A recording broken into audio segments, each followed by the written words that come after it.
I'd like to know more about you, Solus. Why? You're an apostate, yet you risked your freedom to help the Inquisition. Not the wisest course of action when framed that way. I appreciate the work you're doing, Solus. I just wanted to know more about you. I'm sorry. With so much fear in the air.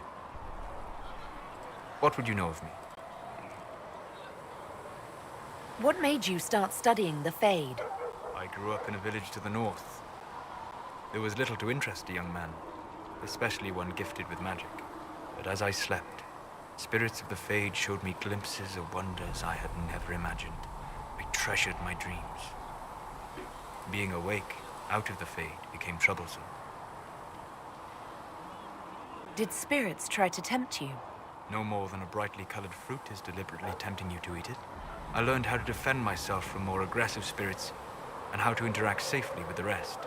I learned how to control my dreams with full consciousness. There was so much I wanted to explore. I gather you didn't spend your entire life dreaming. No. Eventually, I was unable to find new areas in the Fade. Why? 2 reasons. First, the Fade reflects the world around it. Unless I traveled, I would never find anything new. Second, the Fade reflects and is limited by our imaginations. To find interesting areas, one must be interesting. Is this why you joined the Inquisition? I joined the Inquisition because we were all in terrible danger. If our enemies destroyed the world, I would have nowhere to lay my head while dreaming of the Fade. I wish you luck. Thank you. In truth, I've enjoyed experiencing more of life to find more of the Fade. How so? You train your will to control magic and withstand possession. Your indomitable focus is an enjoyable side benefit. You have chosen a path whose steps you do not dislike because it leads to a destination you enjoy. As have I. Indomitable focus? Presumably.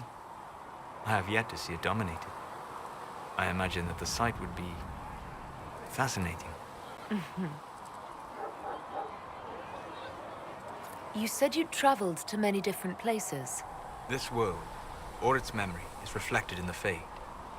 Dream in ancient ruins, and you may see a city lost to history. Some of my fondest memories were found in crumbling cities, long picked dry by treasure seekers, the best of the battlefields. Spirits press so tightly on the veil that you can slip across with but a thought. Any place in particular? I dreamt at Ostagar. I witnessed the brutality of the Darkspawn and the valor of the Ferelden warriors. I saw Alistair and the hero Ferelden light the signal fire, and Logain's infamous betrayal of Kaelin's forces. I've heard the stories. It would be interesting to hear what it was really like. That's just it. In the Fade, I see reflections created by spirits who react to the emotions of the warriors. One moment, I see heroic wardens lighting the fire, and a power-mad villain sneering as he lets King Kaelin fall. The next, I see an army overwhelmed and a veteran commander refusing to let more soldiers die in a lost cause. And you can't tell which is real? It is the Fade. They are all real. Have you always traveled and studied alone?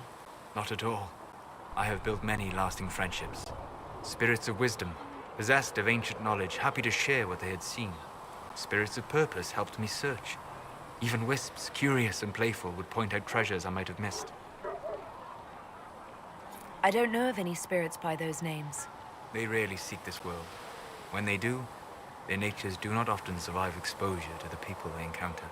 Wisdom and purpose are too easily twisted to pride and desire. You're saying that you became friends with Pride and Desire demons? They were not demons for me. Meaning? The Fade reflects the minds of the living. If you expect a spirit of wisdom to be a pride demon, it will adapt. And if your mind is free of corrupting influences, if you understand the nature of the spirit, they can be fast friends. I'm impressed that you could become friends with spirits. Anyone who can dream has the potential. Few ever try.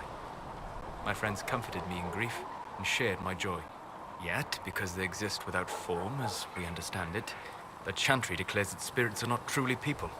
Is Cassandra defined by her cheekbones and not her faith? Varric by his chest hair and not his wit?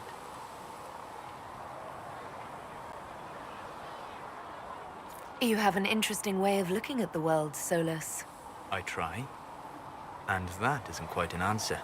I look forward to helping you make new friends. That should be... well, That isn't quite an answer either. We'll talk later. goodbye.